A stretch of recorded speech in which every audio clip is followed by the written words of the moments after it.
I'm Jim Check with Ian Burns. It's Monday, November 17th, the big day, the budget day. But we got some headlines for you, though.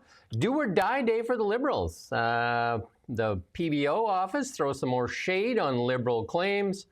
Will there be an election, or will it squeak by with absentee votes? Booing the PM, carbon capture seems to be the focus. Slow road for projects. How many energy hostages will be released?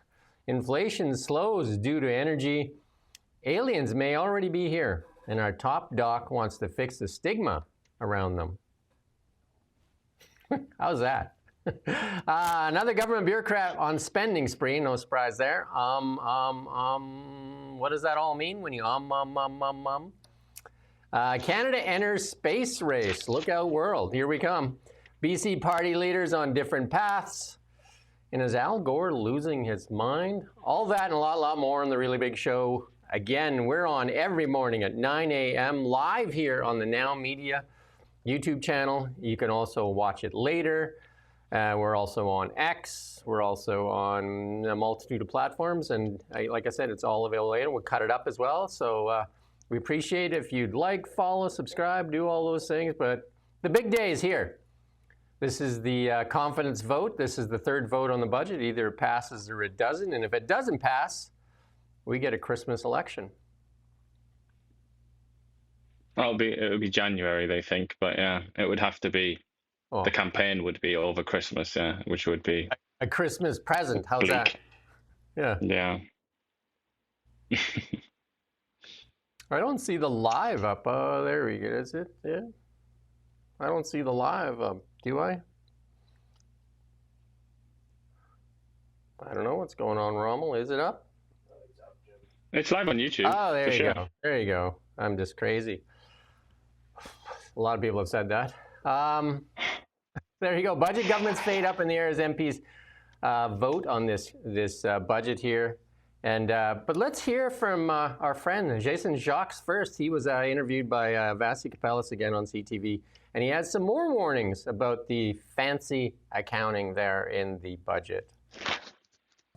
From our perspective, we think that the definition the government's used around capital investments is overly expansive. And in particular, they've thrown some things in there, some categories of spending, which other jurisdictions in other countries would not typically include. Most notably, the inspiration, of course, for this framework comes from the United Kingdom. And in the case of the UK, it's a far narrower definition.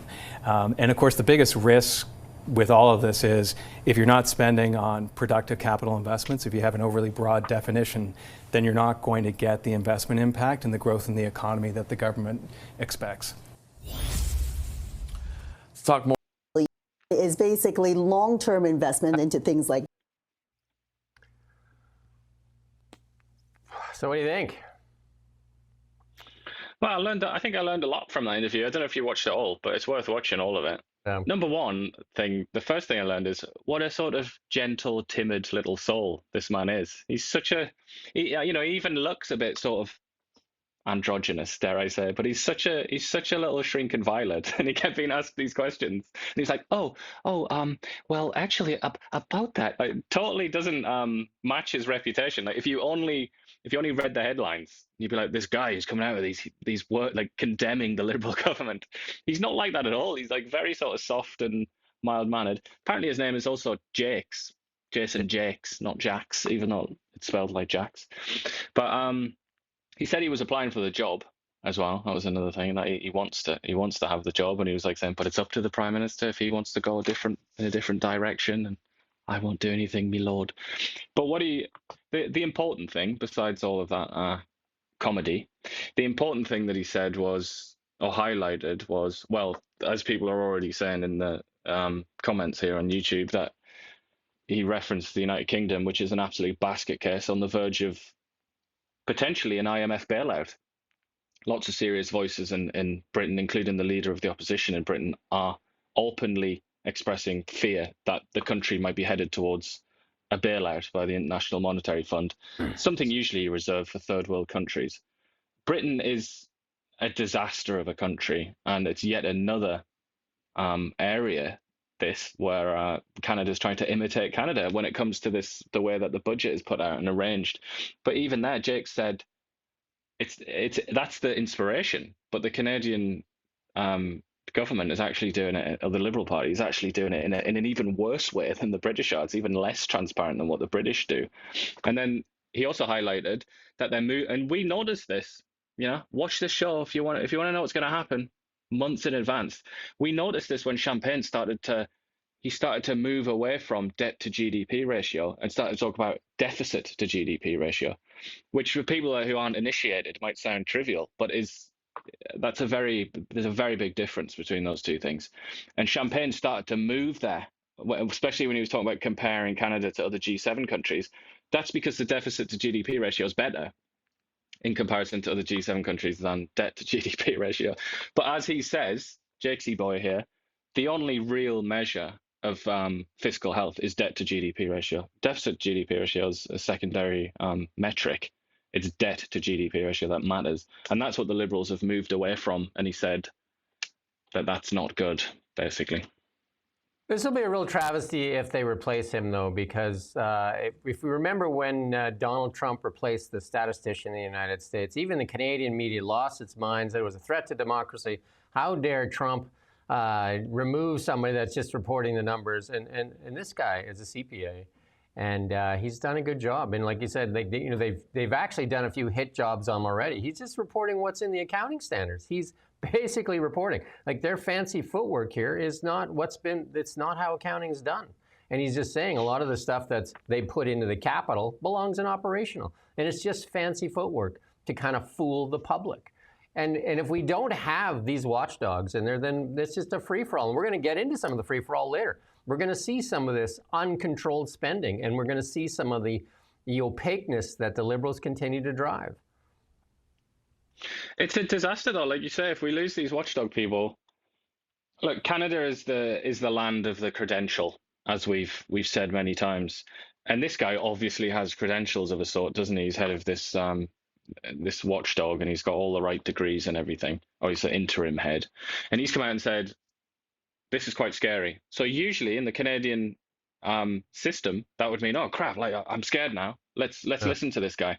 But what's happened in this instance is they've got people with even better credentials to come out and say he's full of you know what, this guy, he's not serious.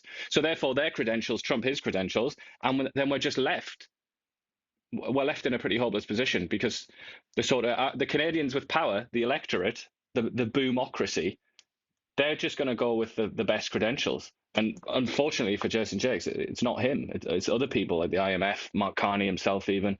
They've come out and out-credentialed him. So now within the Canadian political system and cultural system, we're in a bad spot, because now we don't have any credentialed voice to come out and call the alarm. Well, we've seen this in many other industries, even the media. They have selected the chosen media that has the correct voice, and the same thing they're doing here. And they've done this in so many different instances. They're selected voices, economists, and it's just like, we got to find the right person saying that. The climate stuff, all the people that they select seems to go along with their narrative, or living off of their tax dollars. So if they get rid of him, the CPA society should be losing its mind as well, and should most economists, because it's not just him saying this.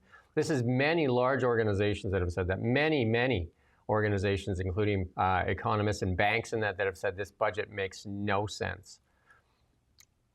And well, I mean, all the banks.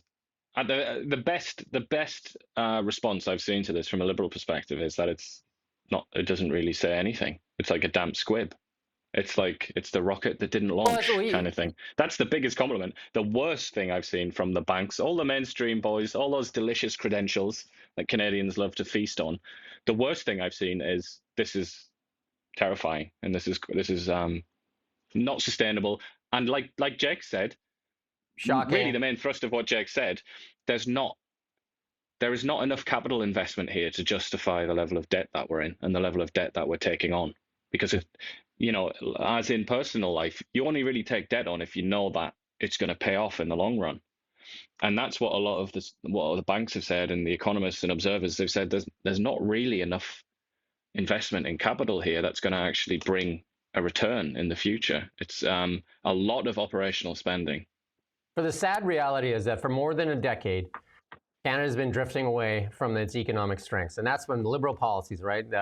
It's not that our people have lost the drive, it's federal policies consistently worked against the very engines that built this country, and that's our energy. We've had anti-energy policies in Canada, and that's what's brought our economy to its knees. And then Donald Trump just took advantage of that. We've been on our knees already. You can pull up chart after chart after chart. And then our watchdogs, supposedly our media is supposed to be our watchdogs and hold power to account, been brought to its knees as well with Bill C-18. That's the big one, and I keep repeating this. Bill C-18 was sold as a lifeline for journalism, and it did the opposite, right? It choked out outlets, and it basically put everybody at the begging bowl. Half the salaries are now paid by the government.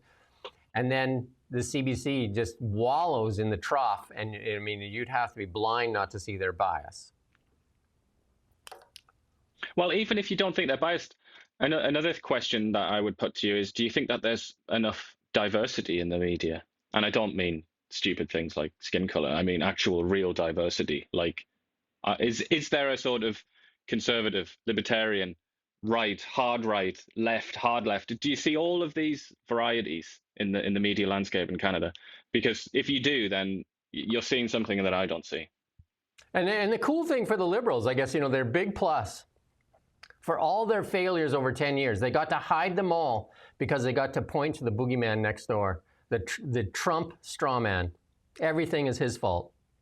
All their policies that sow division, hate, and the wasted, even Chrystia Freeland said it herself, a wasted decade on identity politics and virtue signaling. And here we are doing almost the same thing. We're going to get into a lot of it here in a little bit here. But here's Dan Knight, another person that, a journalist as well, that looks at financial journalists. This is what he has to say about it. He's not holding back. This goes against the accounting standards. That's what the thing is when they try to say, oh, it's a different way of looking at things. Why would we want to look at a different way of looking at things unless you're trying to hide stuff? Why don't we just present it as it's supposed to be presented? Why is it always a game? And why is the media not holding them to account? Like, there should be. If this, again, was Stephen Harper's government, remember the $16 glass of orange juice, how they lost their minds over that $16 glass of orange juice? Different world. Was it even 16? I feel like it was even less than that. I think it was 16. No, there's a bunch of stuff out on the internet now because that young lady that spent $176,000 in 9 days is being compared to the $16 glass of orange juice. And where's all the attention on that? $176,000, that Liberal MP, in 9 days. Amazing. It's not the same when they do it, though, is it? They have justification for it, obviously. It was $16. For some reason, I thought it was less than that. What's that adjusted for inflation? $16, probably about $300 nowadays. It's almost like an Adam Sandler movie where he has to spend all that money she did, like $176,000 in 9 days. I just went to the CBC website just to see if they're covering this budget and that, but no, they're covering Christmas presents. So they got lots going on with Christmas presents. Although they have the budget and government's fate up in the air as MPs vote. TD settles human rights complaint. Yeah, not much though. They got a story about Rogers being terrible. There you go. The NDP, you know, that's their usual fallback. You know, the NDP will support us, but it doesn't sound like it. But let's listen to this little clip here. Vote is set for tomorrow. The Conservatives and Bloc have said they will vote against it. That leaves the NDP. So do you think the Liberals have done enough to get other parties on board here? I think a week or so ago, I would have said yes, but I'm not sure now. Part of the reason is that the NDP might feel they have nothing to lose. They did very poorly in the last election. They might risk everything and see if they can get a little bit of a room here to expand the party in a snap surprise election. But there's other paths, though, and that's what some people are saying. The other paths are some people may not vote for it, but they'll just not vote. They'll either not show up for the vote or they'll just abstain from voting today, which would get the Liberal the pass. In this context, that is a vote for the Liberal government. That's what has to be. That's again where we rely on our beautiful, genius standard media to interpret all of this. They have, because that's probably what's going to happen. There's going to be 5 or 6 abstentions. I think they only need 4. Bob's your uncle. That'll be it sorted. But you have to look at that when this occurs, which it almost certainly will. The media, and I suppose the average voter, has to look at that as the people who abstained voted for the Liberal government. And they'll have done so almost certainly with the connivance, if not the instruction of their party leaders. Because, as was explained here in passing, the NDP are a calamity, and they don't want another election. Nor do the Conservatives, really, because Poilievre's gone through a real rough patch. I don't think he's ready to have an election. And I mean, who cares what the Bloc think, or the Greens, for that matter? But they don't want the election. But the thing is, they need to own it. They need to stand up and stand tall and proud and honest and principled and say, yeah, we voted for this, in effect, with the abstentions. Because it's not like you can say, oh, I wasn't in Ottawa. I was got to see my sick mother somewhere else on the other side of the world or something like that. You can't say that because you can use your phone. Well, you can't use it outside of Canada, but you can use your phone to vote, as we've seen so many times. Justin Trudeau and Chrystia Freeland doing that really awkward thing where they look and smile and like strange people that they are. You can do that anywhere in Canada, so there's no excuse for an abstention. You could even have like malaria or something like that and be on the floor. You could still vote. So there's really no excuse not to. So the people that abstain have voted for the Liberal government, and it really needs to be emphasized. I do agree with this Jamie, because the NDP really have nothing to lose. They have no party status. I mean, it can't get much worse for them. So there is that. Exactly. And look, they're the likeliest ones to abstain, aren't they? And when that comes out, certainly we'll make a noise about that, and I'm sure other people will, that the NDP voted for the Liberal government once again. They bailed them out.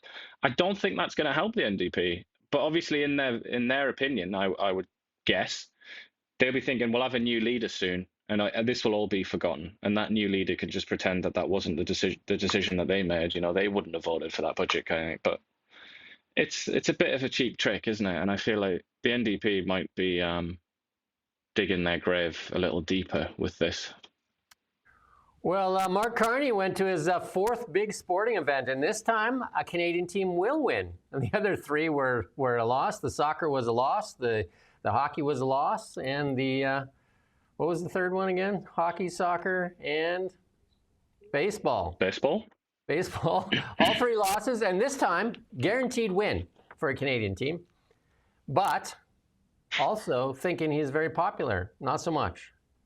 You got some boos there at the thing, but then the media cleaned that up real quickly and just like, oh no, there was boos and cheers, and I imagine there were some people cheering. There's no lie in that. But instead of, if this would have been Donald Trump, they would have been just like, they would have been heralding again how many boos he got, because it was clearly a majority of boos. And they did ask the Prime Minister as he arrived at Parliament there today what he thought of the boos. Very tough. You were booed. What does that show you about Western disaffection?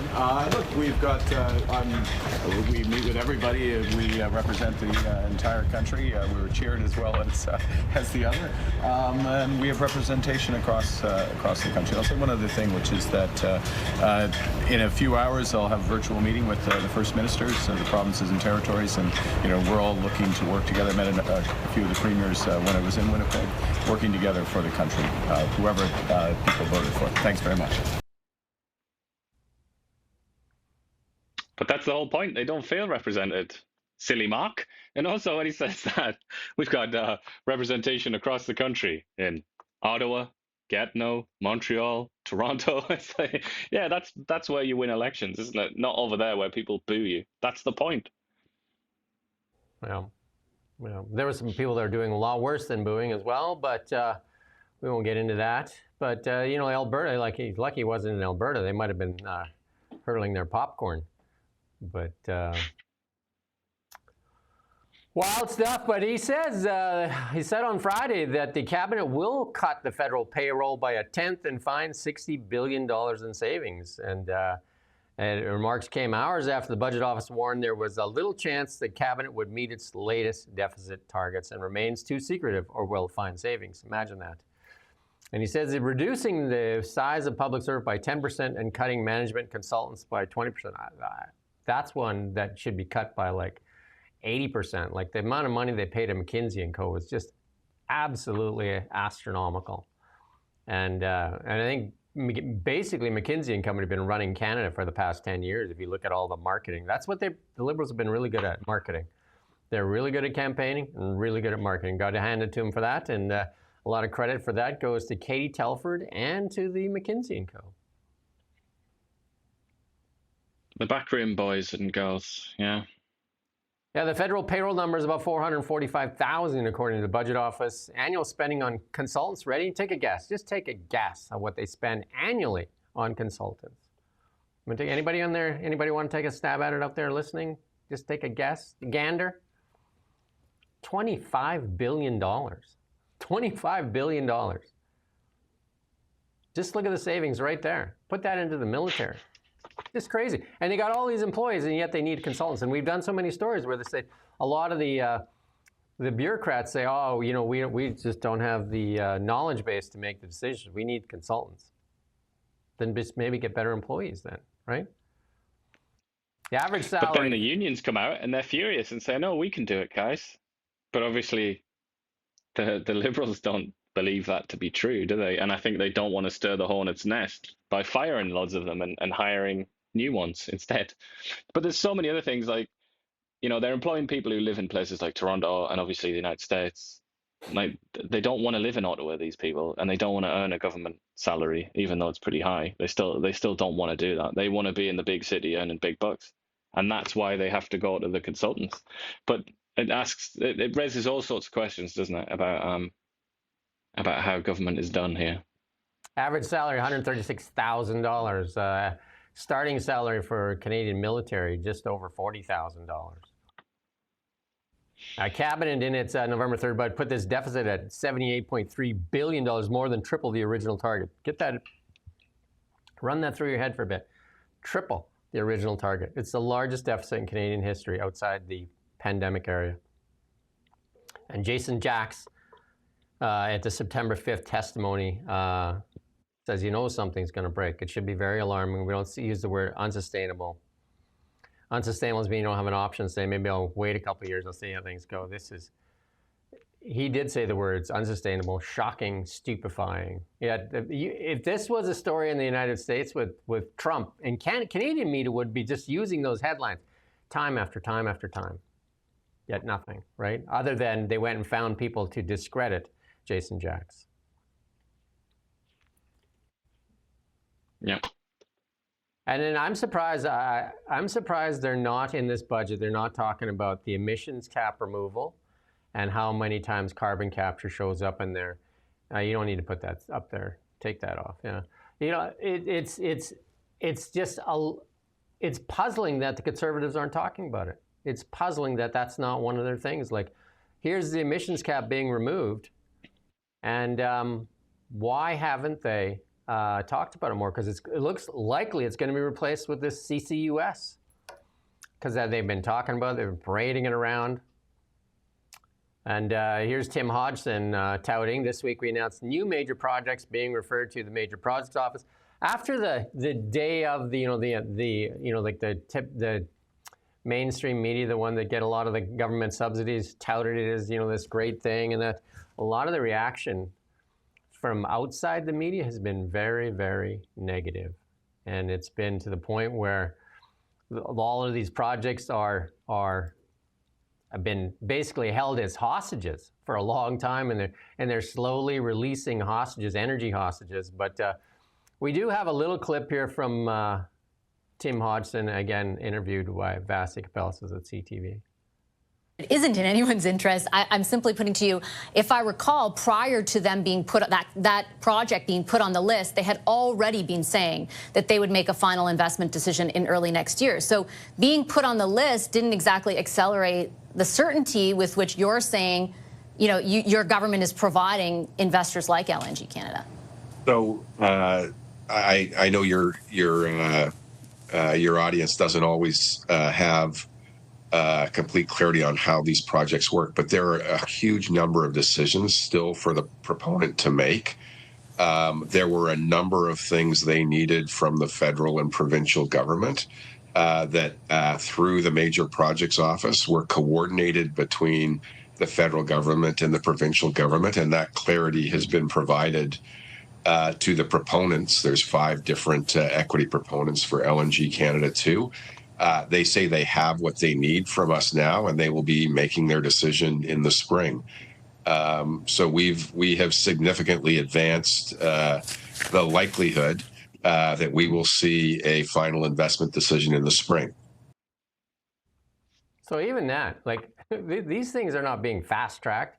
Like the Sissons mine has been held hostage since 2017, and they're saying they're going to fast-track it. And their fast-tracking means they're moving it from, I don't know where. It reminds me of that movie Office, where they move it from one desk to the other. They're going to move it from this desk to the Major Projects Office, where that lady gets his $600,000 plus a year salary. And then she's going to do what with it? Because all of these things, even Carney has said, these aren't like a go-ahead. These are now put there for consideration to go ahead. It doesn't, nothing that's happening matches what the Liberal Party told us during the campaign about how dire the situation was, about how we were in basically a war and we had to like get our helmets on and get going, and we had to really change things. None of this looks like the Liberals ever believed anything that they said, which is probably the worst thing you could ever have said about you as, you know, supposedly people of principle. And do you think it's better to watch people's actions or listen to their words? Because actions speak louder than words. And we've seen it. Well, we saw just recently Brookfield and Brookfield with Westinghouse advanced, along with Cameco, they own Westinghouse together, advanced $80 billion US, over $100 billion Canadian, into starting, I think it was 8 nuclear plants in the United States. Like, let's go. That's a Canadian company spending money south of the border. And here's another one for you. Enbridge green lights pipeline expansion to U.S. Gulf Coast. Says focus is south first. Why? Exactly. Why wouldn't it be, would be a better question. Why wouldn't it be? It's so obvious. Because it'll actually come to fruition there. There's a very reasonable chance that you won't waste $300 million like they did on the Northwest pipeline. or $1 billion that Tech wasted on the Frontier project. And Ian said it best, I think it was last week on Friday. Instead of removing the emissions, Bill 69 and Bill C-48, they create a new bill so that gives the Liberals even more power. They recreate this Bill C-5 so they can bless certain projects. Instead of removing that so you can find certainty and there can be competition, now it's up to you got to go see the king and decide which projects get moved from one desk to the next desk, not actually going on. And so these corporations, Enbridge, including Carney's Brookfield, said the United States is fast-tracking things. They're cutting regulation, cutting taxation, and helping us move projects forward. Where do they go? But it's like when you chat to people talking about the common law system that evolved in England and that sort of exists here as well. One of the ways that it's described is everything is permitted unless expressly forbidden. That's the system of law. Obviously, there are other systems which are quite the opposite. That's the system of law that we have. This legislation and this sort of environment that the Liberals have created is almost like everything is forbidden unless I touch you on the head and I give you permission. It's so strange because Mark Carney he bloody loves the English, doesn't he? He's always gone to Britain. He's enraptured by Britain and the British way of doing things for some reason I couldn't possibly understand. And yet he's created a system which is fundamentally anti-English, and therefore you could say anti-Canadian, which is you must assume as an entrepreneur, as a commercial enterprise, whatever, that whatever it is you're thinking you're going to do, it's not allowed. At least in the natural resources sphere, it's not permitted unless I tell you that you can do it. In which case, green light, Bob's your uncle, let's get shovels in the ground. That is just extraordinarily strange, and it's a real divergence from tradition. You know, I might sound like a trivial observation, but this is a really strange governing philosophy in a sort of Canadian or English or common law context. It's odd. And whenever you hit a nerve, when you actually come up with something that is just like absolutely kind of like stunning, like, you know, the investment capital fleeing to the United States, including Mark Carney's Brookfield, including Enbridge and all that stuff, and they're choosing to go say, here comes the Liberals. They're saying, what about this? What about that? They just don't want to deal with the truth. You know what I mean? Now he wants us to talk about Doge. He wants to talk about ostriches and fake news and all that stuff. Just deal with the real issue. The real issue is people aren't investing. Canadian companies are not investing in Canada. Canfor said it too. British Columbia is not investable. And this is way before Trump. And this is proof is in the pudding. They're going south. They're going south. The money is fleeing Canada. So you can try to make distractions all you want, or we can start to deal with the truth and say, why aren't they coming here? Because of the regulation, the red tape, and the opaqueness in the liberal strategies or whatever they're doing. They're just not honest about what they're doing. And it's not, and you say investment. I mean, a lot of people might think, oh, I don't care what these big corporations do or whatever. Like, that's not my business. Another thing to look at is a chart that we show all the time, which is the dramatic, shocking, stupefying, you might say, divergence in living standards between Canadians and Americans that happened in the last sort of 10 or so years. That means, you know, you might not realize it, but you and your fellow citizens are poorer, and you're going to keep getting poorer unless things change. And that's poor in absolute terms, you could say, or you could not say, you could argue against that, but certainly relative to the Americans. The Americans are on track now to be just so much richer than Canadians. It's going to become like a major national embarrassment. They're going to be able to come along with their delicious greenbacks and just like buy things up. They're going to be able to just have a laugh. They're going to come here like little lords ruling over us. It's not healthy to have a country, like two countries that are very similar and next door to each other, and one of them is vastly richer than the other. You know, you're asking for trouble there. And I would say to Lightning Rod, and we love him, like he's great, he comes all the time, Lightning Rod, just stay on topic, right? Just stay on topic and be honest, just stay on topic. Don't start throwing out distractions when you don't like the topic. Just stay on topic. It'll just make you seem a lot brighter. There you go. And this is it. The Carney's major projects, more PR than nation building. And that, I mean, you and I listened to that whole press conference. We talked about it, and we looked through the projects. These are all projects that are all kind of like have been held hostage for a long time, and it's not really anything new there.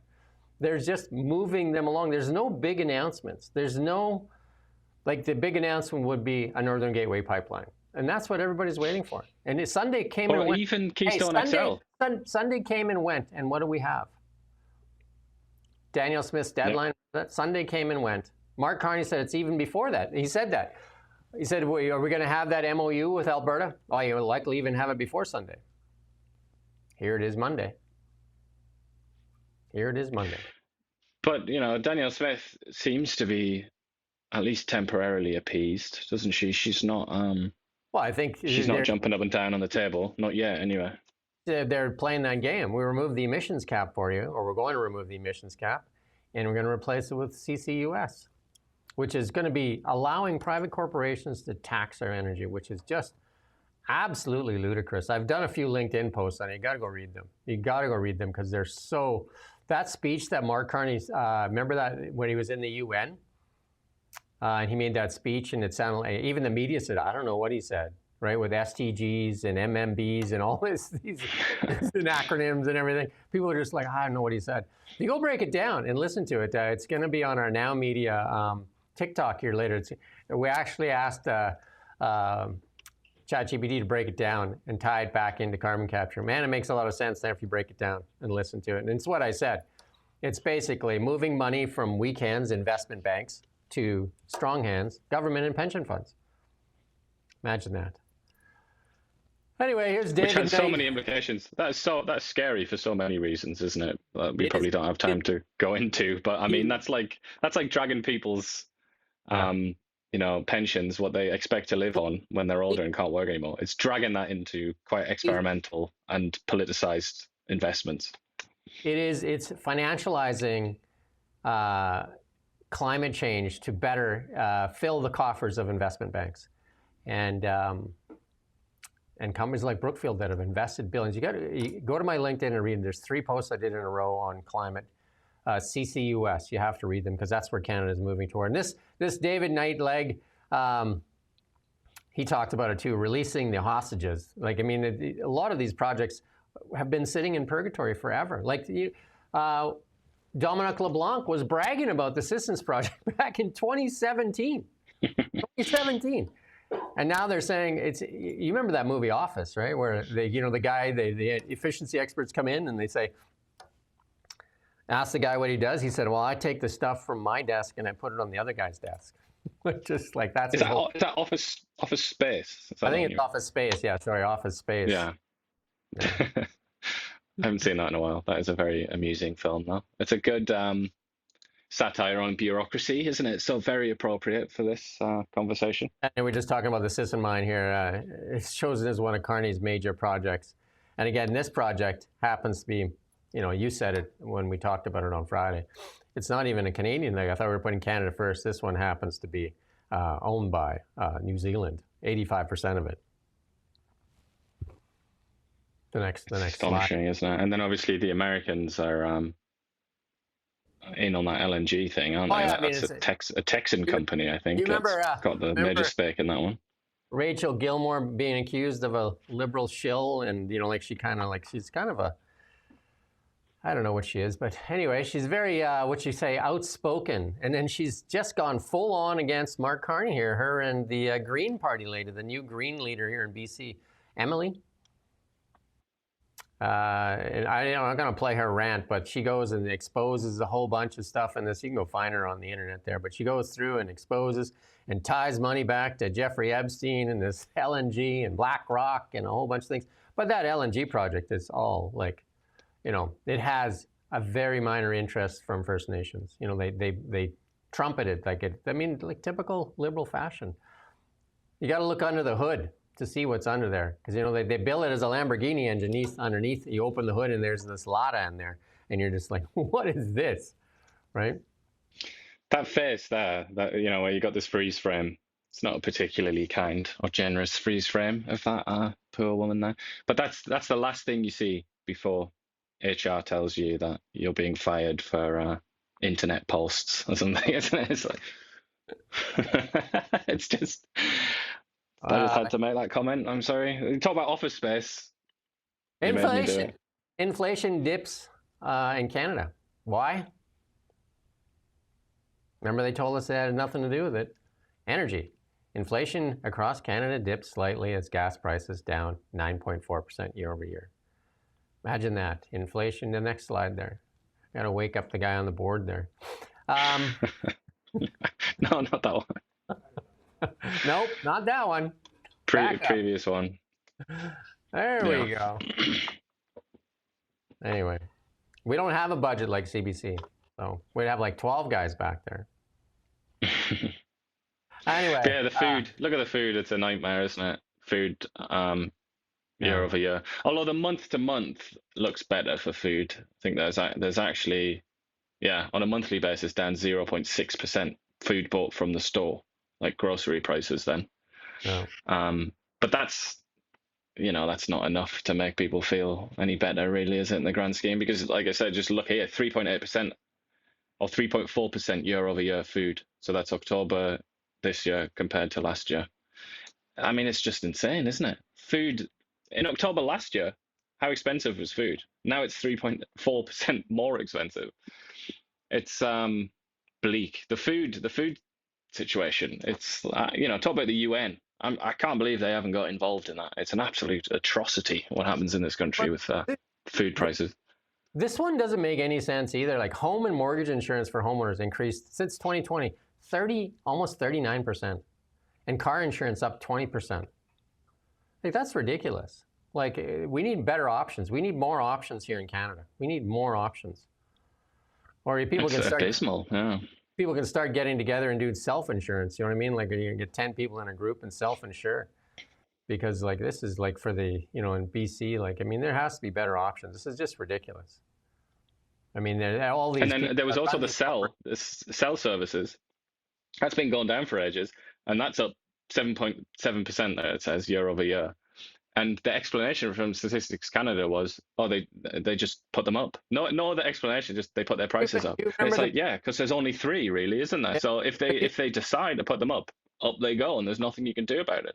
Do you remember the big Liberal promise that they were going to lower cell phone costs? You know, it's so expensive in Canada. Like in China, it's almost like next to free. Many parts of the world, you can go to Europe and you can buy a SIM. You can just buy a phone, and you can buy these SIMs for like $10, which is good for a month. Not here. You can get monthly. You can get monthly. Like contract, but not a contract because you can get out of it. But like a monthly SIM.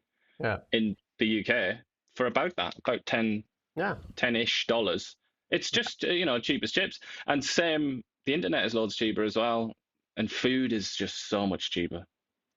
It is, I mean, there are big differences, but it is possible when you have lots of competition to bring prices down for sure. Starlink, I whispered it into your ear. Starlink for your internet at home. Although that is quite expensive, isn't it? But I guess it's going to get cheaper as it grows. Yeah, they just put new packages out, and it's month to month, and you can take it with you. You can take it on a holiday. You can take it camping. You can take it wherever you want. Take it to the Arctic. You can screw it to the roof of your car like I have. You can do whatever you want. And now Ian was talking about how bad the UK is. You want to know how bad the UK is? Guess who does worse? Let's have a look. Who does worse? Oops. This is growth, isn't it? Yeah. So this is not absolute. I think Britain is still a smidgen below Canada in the absolute terms, but in the trajectory is very much that Britain will overtake Canada. Unbelievable, isn't it? Unbelievable. The GB is on the way up, and the CDN is on the way down. What's crazy is the British. If you read the British intelligentsia when they're talking about this, they're pulling their hair out, and they're like devastated. They're in despair in Britain at how impoverished the country has become, and they look at things like GDP per capita all the time, and they're just like, oh my god. And what they do in Britain is they look at Poland, which was obviously a country that was under the boot of communism for 50 years or whatever it was, suffered terribly under Russian imperialism and the gruesome communist system, was then liberated in the 90s and is now on the way to surpassing Britain in GDP per capita. Like, it's going to happen, I think it's like 5 years or something it's predicted to happen. So the British are freaking out about that. Meanwhile, we're over here, we should be freaking out about not just Poland, but Britain. Britain is an absolute basket case. I can't emphasize it enough. The country is in a colossal mess. And to think that they're somehow managing to squeeze out better GDP per capita growth in Canada.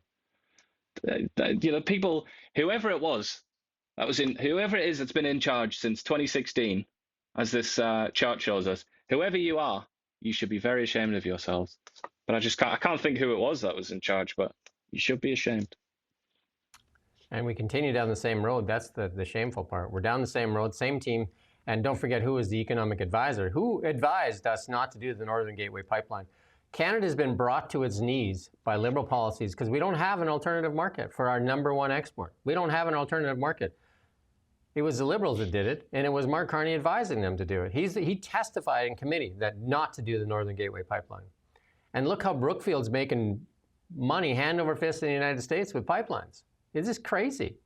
It's just like you kibosh our natural wealth. We've done this to ourselves, self-harm.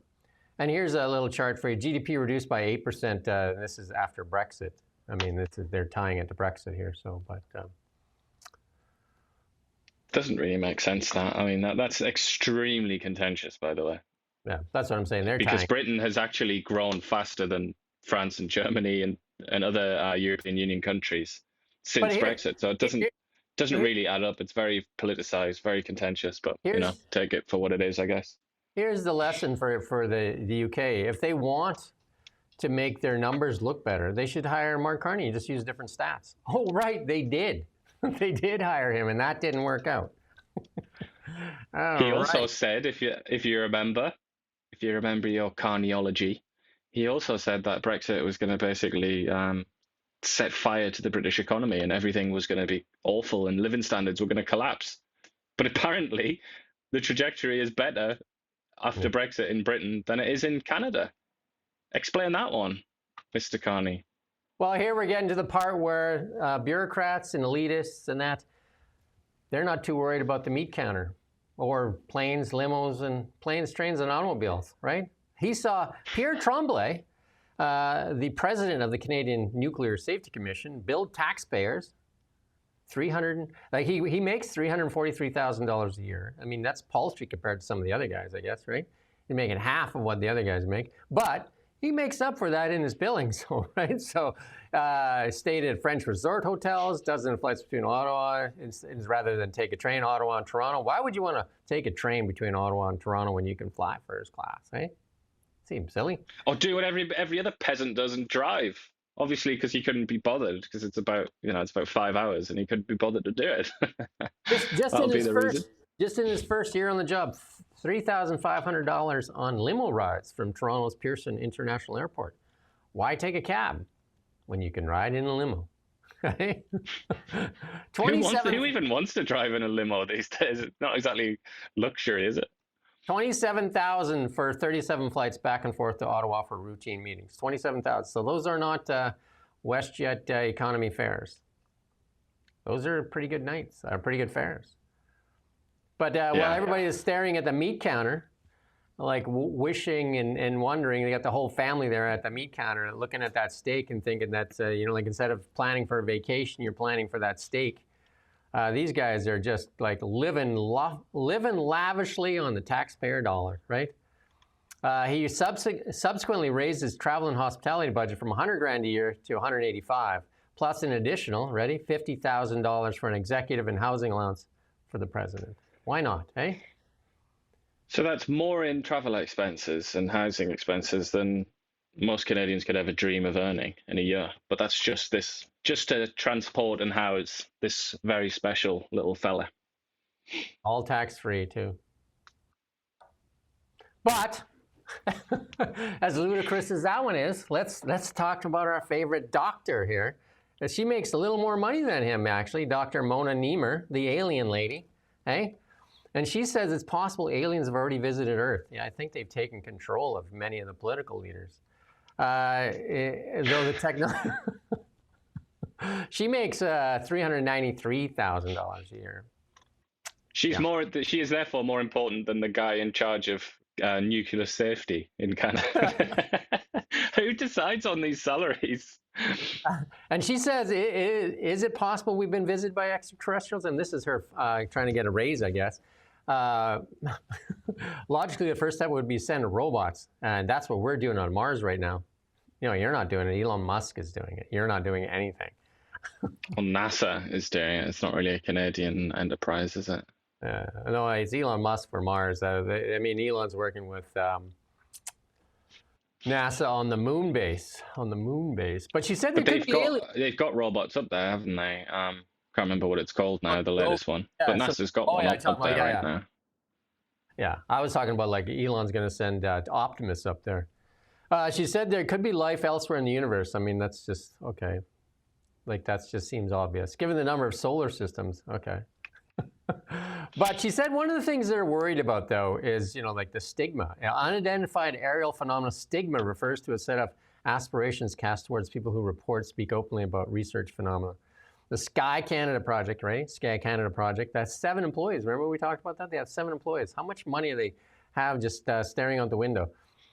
Seeks to dispel stigma by recommending approaches that promote openness, transparency, and scientific integrity. Yeah, so they're trying to come up with a better name for reporting it. That's where they did this whole report.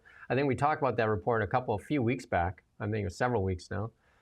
And the whole point of that report was not how to classify these things, to find these things or investigate them. It's just in how we report them, like what name should be used so that there's no stigma attached to it.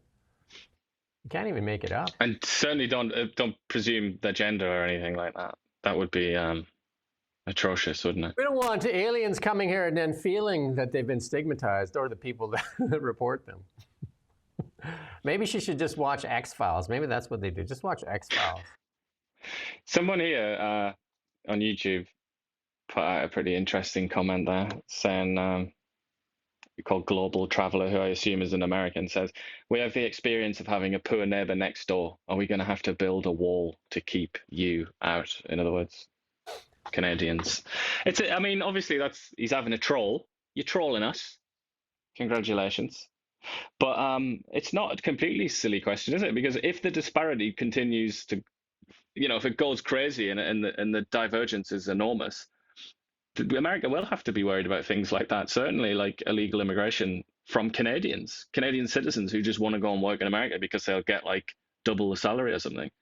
One has to presume that will become a consideration. Yeah. Or will companies move south and take their capital with them? Oh wait, they already have Brookfield. Remember that? Who did that? Who moved Brookfield? I can't remember. Anyway, big news in Canada. Gathering in front of Toronto City Hall as they're raising the Palestinian flag. And this is going to happen in a few cities across Canada today. And it's going to happen in Calgary, Brampton, Toronto. You got to say Toronto, eh? There we go. Yeah. That's classic Calgary, doesn't it? You can imagine them there riding in on a steer with a cowboy hat on saying, "I'm here for Palestine." It's just classic Calgary, that, isn't it? And I try not to use the word, but Mark Carney loves the use of the ums and ahs when he's searching for the next. I don't know what he's searching for when he doesn't want to answer a question. But it says excessive use of ums and ahs when speaking could indicate declining brain health, and people who rely on filler words as and ah could be suffering from cognitive decline. And that's from the Baycrest Hospital, University of Toronto, and York University, suggesting that aging old adults who struggle to find words use long pauses and excessive fillers. I would say I'm going to defend Mark Carney here, or if you're trying to think of the next best, what's that? I don't want to say the word lie. Narrative? Narrative a better word? Non-truth? Yeah.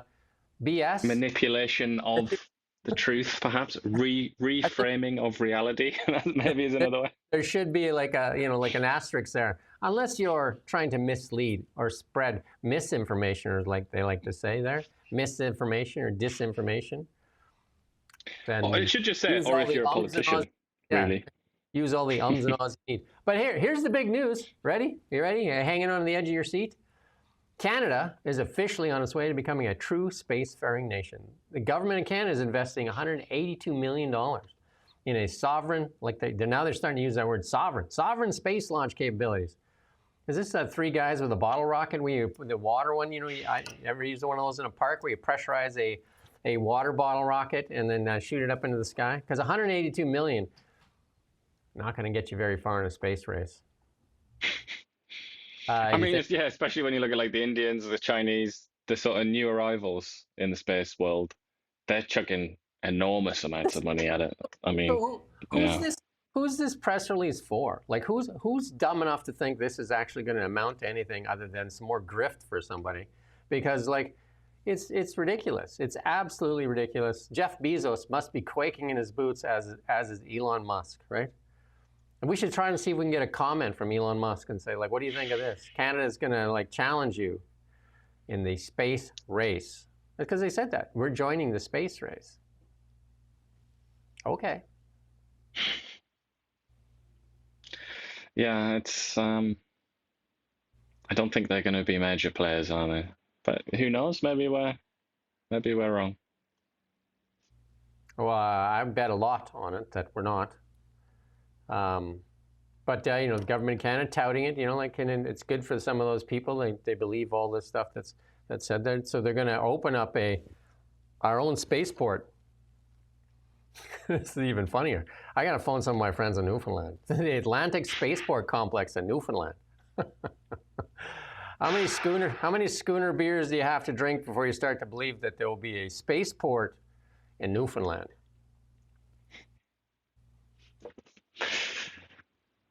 I reckon they've got the grit What's to that? give it a go. they've got the grit and the tenacity to try, but I just don't think that that's enough money, is it, or enough expertise, new fees or not. I think if I was a Newfoundlander right now, I'd be getting a form to fill it out and see if I can get a crack at that $185 million that they're going to dole out. But I got bad news for you, though. The insiders have already taken off probably about 180 of that, so there'd be $2 million that they drip out there for people in their actual things. Most of that money has already been spent, probably. We got some BC news for you, though. Coming to you live from the Now Media Newsroom.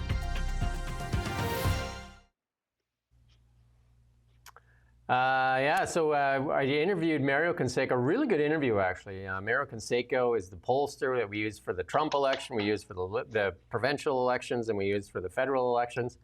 And he came out with a poll, and who were the people to replace John Rustad? And there was 5 names that we came up with, and Gavin Dew was one of the names, and he's one of the front runners, actually. Gavin Dew, Eleanor Sturko was another one. Then also there was a bunch of people. Christy Clark's name came up, and I just think, wow, Christy Clark she'll wear any hat that you're willing to give her power, right? Just like, I'm a liberal, I'm a conservative. That's why she joins all the parties. So she's got every ground, everything's covered. She hasn't joined the NDP yet, so maybe that's how do we know? That might come out. I think it's well worth watching. John Rustad refusing to step down, though, even though Mario Canseco says it's really going to come down to what the fundraising looks like here in this next time they report their fundraising here. So see if people are done giving him money, because and that's what happened to Falcon, right? They just pulled the rug out from underneath him. They just said, there's no money for you. And that's when Falcon threw in the towel. Basically just went dark that day with everybody. Yeah, he had the last laugh, didn't he? He jumped on that magic rug, and went for a flight. Went for a nice little fly around. We haven't seen him. Somewhere in the Baghdad area, perhaps, seeing Aladdin. And then David Eby had his leadership convention there yesterday. And then Ravi Parmar, who's been talked about a lot as his replacement, came out and congratulated him. And Eby getting a strong, resounding victory as the BC NDP convention, with 83% of the members voting against it. He didn't even get a review. They didn't even put him up for a review, really. They just said, like, he's our man. I'm surprised at that. Yeah, I mean, I guess there was no conspiracy in the background, was there? There was no Brutus ready to shank him in the back. So in the absence of that, it's just no challenger. So one of the things I would do is I would go watch the Mario Canseco interview, and then one of the comments in there is the Conservatives seem to want to air their laundry by throwing it all around the room, where at least David Eby, one of the things you can say about the NDP is that they kind of keep it in a basket and they keep it all contained, and nobody gets to see all the dirty laundry. They do a good job of keeping their, and I would even say the Liberals do a fairly good job of trying to keep their mess contained. Big time. Yeah. So even like 2 cases that come to mind involving anti-Semitism in the Liberal Party and also in the PCNDP. And Selena Robinson, the PCNDP, she's the closest that we've come to somebody kind of like blowing the whistle and saying, like, look at the mess that's going on here. Because she, it's been said by some observers that she was basically pushed out and it was to do with anti-Semitism and anti-Israel ideology, at least. But they contained that very rapidly, didn't they? And it just kind of dribbled away. It disappeared. And then in the Liberal Party, I can't remember the guy's name now, but I'm sure you know who I mean. The Jewish MP who talked about anti-Semitism and was freaking out about a lot of things. He's now some sort of junior minister in the Liberal government. So they figured it out, I guess. One of the other comments with Mario Canseco, which is well worth watching, is and I just lost my train of thought there. But there's some good stuff in that interview for sure. Anthony House's father, by the way, is the name of that guy I was thinking of. There you go.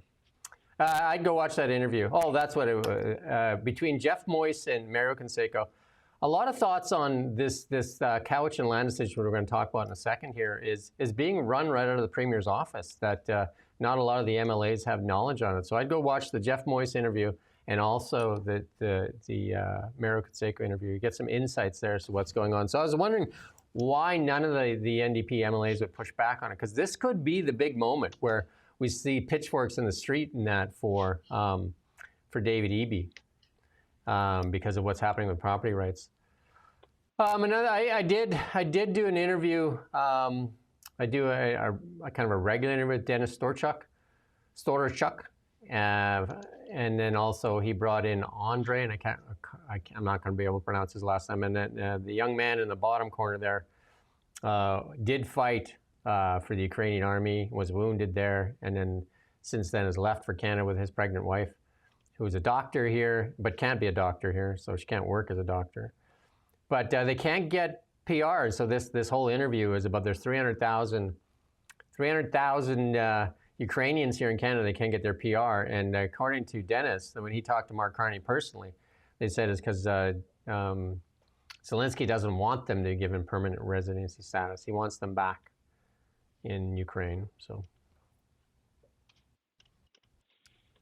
there you go. Yeah, I mean, what a horror show that is, that whole thing. I feel very sad for the Ukrainians because their energy system is being like systematically and very sort of effectively targeted, and they're running out of energy now. We're going to try and do an interview. Dennis is going to set it up, so we're going to actually try and interview somebody from Kiev next time he comes in. We're going to actually try to do a call from somebody in Kiev and talk about that, because they are having rolling blackouts, or like they only get power like 3 hours of the day. And we're coming into winter, and we all know that winter is not very kind in Ukraine and or in Russia. Let's do some international media here as we wind things up. There's some good stuff in here. Coming to you live from the Now Media Newsroom.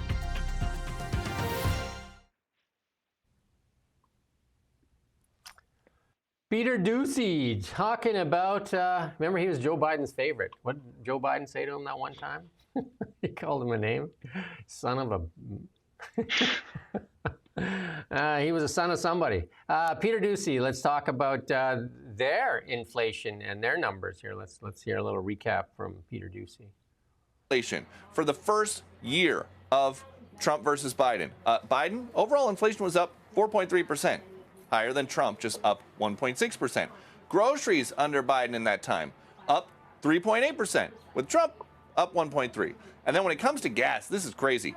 Biden up 24.4%, with Trump it is actually down 5.4%. That is where the biggest difference is. And we heard from the HUD Secretary, Scott Turner, this afternoon. They are racing to cut red tape for...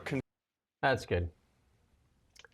So if you're a policymaker right now, and anybody that's watching, it's all about energy. How many times do we say it on the show here? It's all about energy. And the Liberals have told us for years that it has nothing to do with energy. Inflation has nothing to do with energy, when it seems to be the biggest input in everything we do. Every time you wake up, whatever you do, we wouldn't have this show if we weren't using energy. You wouldn't be able to wear clothes without energy. It's in everything. And the Americans, one of the things they've done really well, drill baby drill, is that they've brought down the cost of energy. And they've been selling energy like crazy. Like right now, Canada's moving towards this removal of the emissions cap and the CCUS, carbon capture, saying that the world wants to buy carbon-free energy, which is, I did a really good show with Beyond the Ballot with Renee Merrifield. Let's just take an example. So both of us bring LNG to the port. It's the same LNG, and whether it's in Washington State or it's in British Columbia, it's the same LNG. Canada runs some kind of financial scheme here where we clean some air or something else and inject it into the ground and do this hocus pocus thing. And then we kind of like apply that to that LNG. Didn't change the LNG. The LNG is exactly the same. And then they say that the world is wanting to buy our LNG over the Americans' LNG.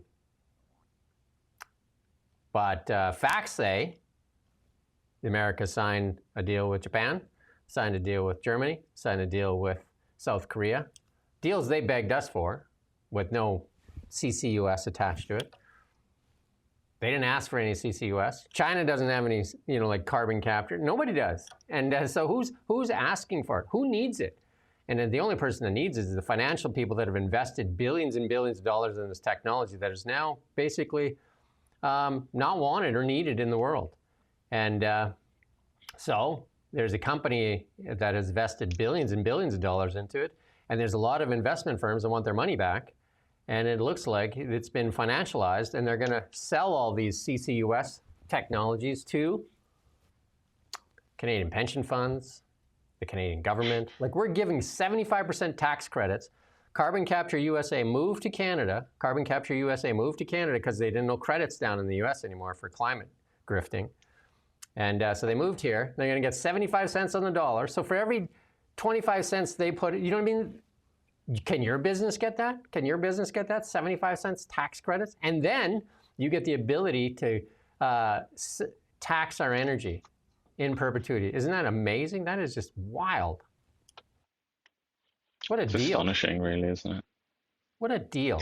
Like, crazy. But just to briefly go back to what you said there about energy and how it's kind of in everything and all the rest of it. Another way of looking at that is energy, or the availability of energy, is the primary restriction on human activities, isn't it? That's another way. It's like another way of considering it. If you want to do stuff, anything at all, like build things, have cheaper food or food at all, and so on, go places, basically everything, it all requires energy. And the only real limit on how far you can go, how big you can go, how much you can do, how much of something you can produce is the availability of energy. In that context, does it not strike anybody else as being a little bit mad to put artificial constraints on top of the real constraints when it comes to the production of energy? Why would anybody do that? It's something that, but this almost belongs in like a philosophy seminar where we can all sit around and just say, like, why would somebody do that? Why would any government, a government that exists to improve the lives of its people, why would it do that? Why would it put a limit, a restriction on something that we need to do everything? And you're going to hear Mark Carney and them say that the world is demanding carbon capture. And it's true in some areas, but what's the exemption in Europe right now for carbon capture? What's the exemption? Which product? Yeah, energy. What does the world want? Cheap energy, reliable energy. And Ian said it really a lot better on Friday as well. So let's say that Canada has energy at the port of Vancouver, and the Americans have it at Seattle, just for the sake of argument. They have it there, and now they want to sell it to Japan. Who would the Japanese buy it from if they didn't already have deals? Who has the military to protect the shipments? Yeah, Canada and also to protect Japan's waters as well and airspace. So Canada, Coast Guard won't even board a vessel. Never mind protect anything. Do you know what I mean? So give your head a shake. This green grift is where this person wrote there is worth trillions. Yeah, it is trillions. Go read my LinkedIn. It really explains what's going on here. So they're going to keep telling you about CCUS and how the world's demanding it. Yet all the deals that are getting done by the Americans, there's no CCUS. China doesn't want CCUS. Russians sure ain't selling. You think the Germans are asking the Russians when they're buying their LNG and their gas from oil and gas from Putin if they're asking for his carbon credits? Clowns. I mean, the Chinese, it's not only that the Chinese don't have a system like that in place, but the Chinese also are responsible for the largest proportion of all carbon emissions, and not just carbon emissions, which is something that's quite abstract. A lot of people don't like to even talk about it. But the filth, the mess, the sort of the poison that's put out into the physical environment by Chinese industry, and that doesn't stop all those countries. Most countries in the world, it doesn't stop them having China as their number one trade partner. I'm gonna have to say, Ian, like, you haven't been reading the Canadian media, the legacy media. China is one of the leaders in climate. That's because they produce solar panels and wind turbines, and in the process destroy what's left of the Chinese countryside. Which is actually China's one of the most environmentally, biologically diverse countries on the planet. If you really cared about nature, like the physical manifestation of nature, like trees and rivers and animals and things, all you would ever do with your life is protest outside the Chinese embassy. wherever you are, the nearest one to you, or go to China and protest if you were feeling courageous. Because China is an immensely beautiful and precious country in terms of its environment. And yet, they don't care. They don't really care about that at all. They will just build anything, anywhere, to any extent, and then they sell it to the Koreans, the Japanese, the Europeans.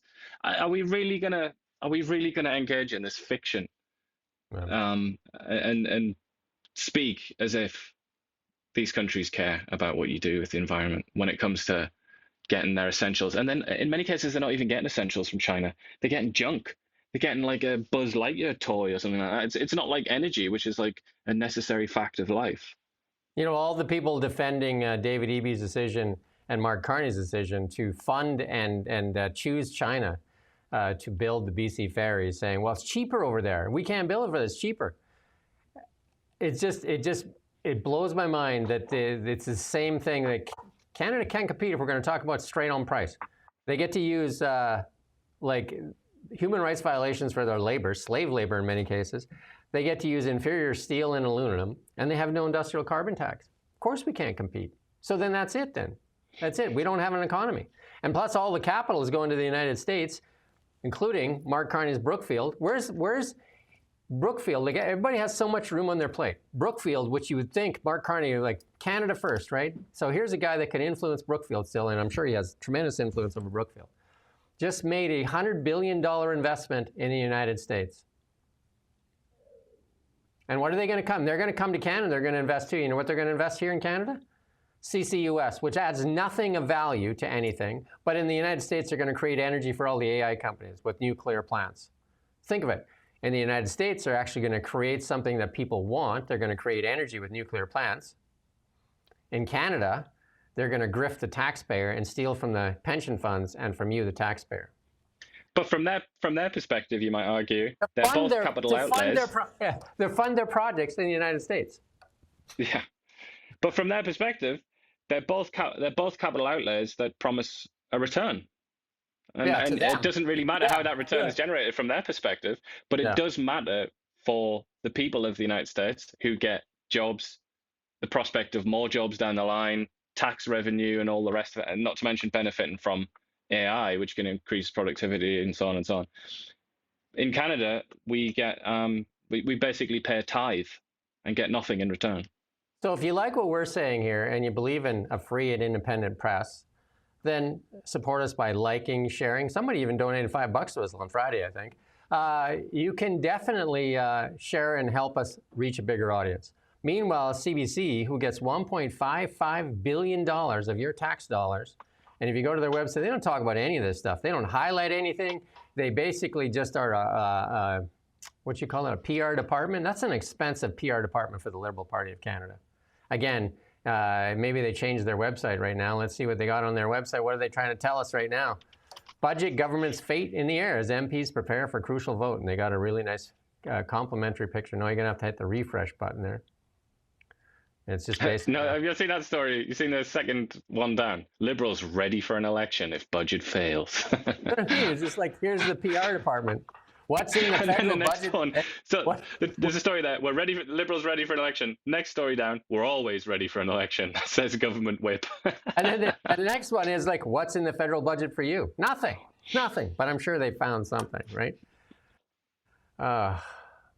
It's just none of them. At the very least, if you dispute what we say about them being favourable to the Liberal Party, at the very least, you can't deny that the CBC basically represents one group, one sort of cultural, philosophical group in Canada, which is the sort of liberal left, small L liberal left. You know, people that live in cities like Vancouver and Ottawa and Toronto. That's who they represent. And they do that at the expense of the rest of the population that live in places like Newfoundland and Alberta and Saskatchewan and all the rest of it. There you go, Jeffrey. Epstein's victims, they got an ad they're running that calls for the documents to release. Just get it over with, man. Get these documents out there. And maybe we'll see some of these BlackRock guys and all these other guys run for the hills. Well, he was getting cut to pieces on this, Trump.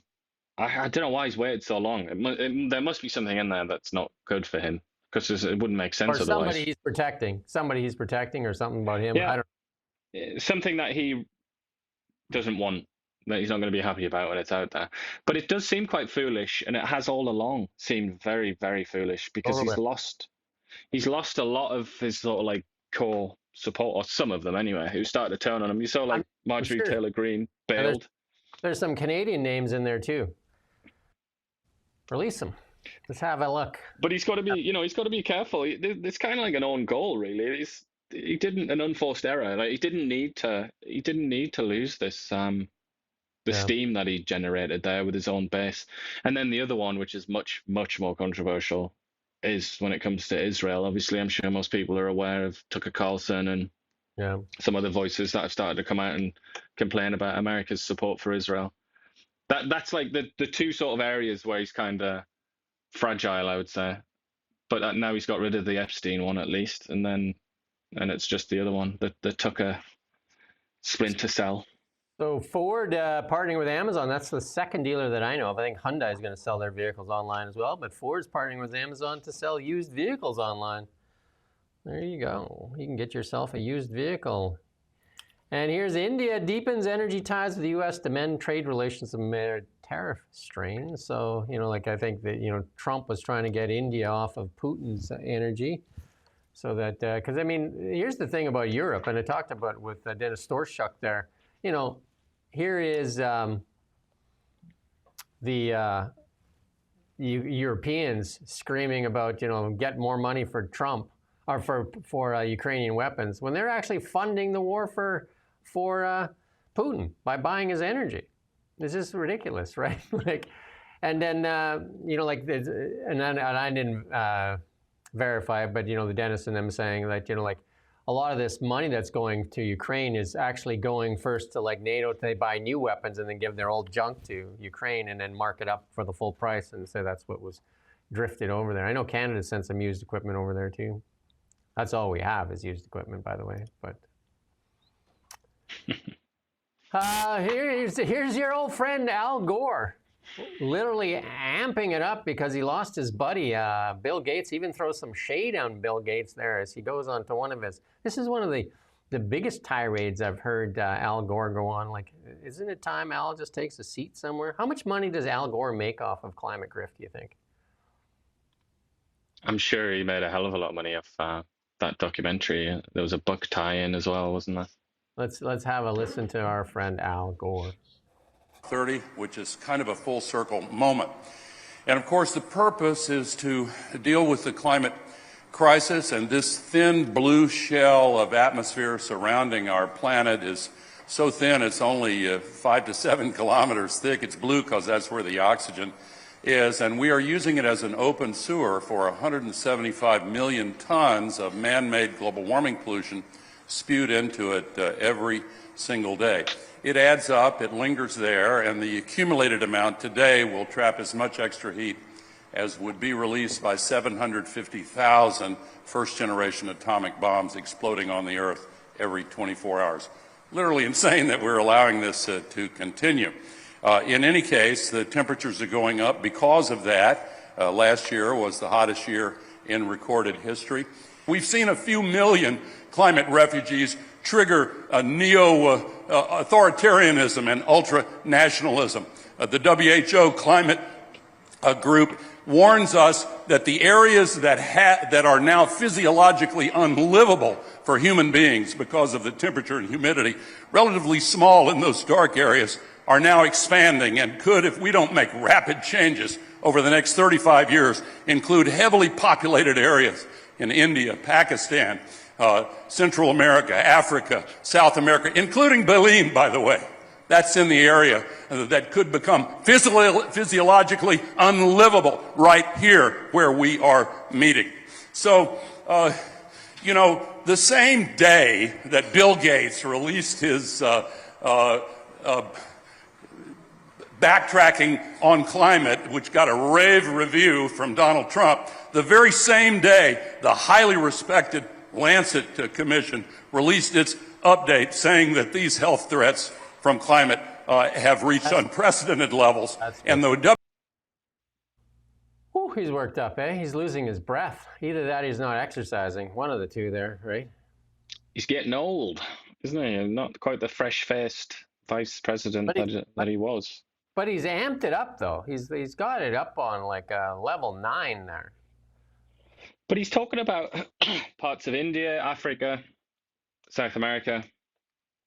All right, so what are they going to do about it then? They're staring down the barrel of a gun. What are they going to do about it? The answer is less than nothing. The opposite. They're putting out more emissions in those places, and then they're pointing the finger at the likes of Canada and saying, "You fix it." How's that going to work? You know, and this is why Al Gore, Greta Thunberg, all these people are increasingly just background noise now, and that's why Bill Gates was actually listened to when he said something about the climate for once, because it was a pragmatic thing that he said. It was something that people could actually understand and agree with. The reality is, Canada, Europe, the US, you know, countries like that, they're not going to spend trillions of dollars and lower their standards of living and unilaterally destroy their economies so that the Sahel and parts of central India don't get too hot in 70 years, 75 years. Obviously, they're not going to do that. That's going to be for the Indians to do, and the South Americans and the Chinese. Primarily, at least. You know, I'm sure that Western countries would be happy to give them a hand. But the way that this is always framed at the likes of COP is, all right, you lot kind of pioneered the Industrial Revolution, so you pay for everything. Obviously, that's nobody's going to swallow that garbage except Al Gore. And hypocrisy is their best tool, right? They all fly there in private jets, jet around the world. And even Bill Gates said it himself. I probably have the largest carbon footprint in the world. But obviously, if you're an elitist, you get to do whatever you want. It's the minions like us that can eat cloned beef and stay in your house and obey and do all these things and turn the heat off and wear 10 sweaters and have a candle like they do in Germany. Get warm with your candle. While they're just like in a steam room or something. 10 sweaters is that's 7 too many. You would be relegated to 3. Yeah, the Brookfield sweater manufactory can only give you 3 this time, I'm afraid. Well, listen, I just want to recap this for you. Listen to this. Like, Mark Carney, to the people that think Mark Carney is your hero, he says, buy Canada. He literally has taken Brookfield, one of the biggest investment vehicles we have in Canada, taken it to the United States for, he said it himself, to access capital. He took it to the United States. They did a major deal down there, 2 Canadian companies actually, Cameco and Brookfield did a major deal down there to build 8 nuclear plants, right? And what does Canada get in return? CCUS, that nobody else wants in the world. We're going to get CCUS, which is basically grifting off of energy, right? It's just taking, it's just moving stuff around. It's basically taking something, putting up fans, sucking air through it, and then saying you captured something, putting it deep underground, drilling holes, putting it underground, and then charging a tax to energy companies. It's like how we're looking after the military right now. It's just jokes. It's absolute jokes. It's baggage, really, isn't it? It's like the energy sector in Canada. If that's the horse that drags us all, the rest of Canada, it's what gives us our motion. It's leading the way. It's just putting more weight on it. Right? You just lopped off one leg, right? And you just said, compete. Or like chopped off its shoulder for a horse burger. Like, thanks, mate. Now you go and compete with the Americans, and we can't compete, right? Because we haven't done anything in our mill. Again, if we get our LNG to port, who's going to get to sell it? Who has the military might in the world? Who's going to protect the ships? Who does protect the ships? Who protects shipping lanes in the world? Who protects shipping lanes? And who protects, as it stands, whether it's viable or not in the long term, that's another question. But who protects the Northwest Passage as well in Canada's Arctic? That's supposedly another one of our like golden geese. But we don't have the technology. We don't have the military presence to defend that glorious Northwest Passage, do we? Or any other part of Canada, really. I think, Canadians just got to start being honest and demanding better instead of just pretending, like that these things don't exist. Canada was brought to its knees. Canada was brought to its knees economically by liberal policies. These same liberal policies continue. Instead of removing these things they put Bill C5 in place. This is not helping. This is not helping. And Brookfield's an example of it. And also our media. Like, why wouldn't they ask that question? If you want to buy Canadian, why don't you move Brookfield back to Canada? Why don't you make that investment in Canada? Why don't you build 8 nuclear plants here and attract AI companies? Because that's what they want. They want energy. They want energy. You got to build it, like the old Field of Dreams. Build it, and they will come.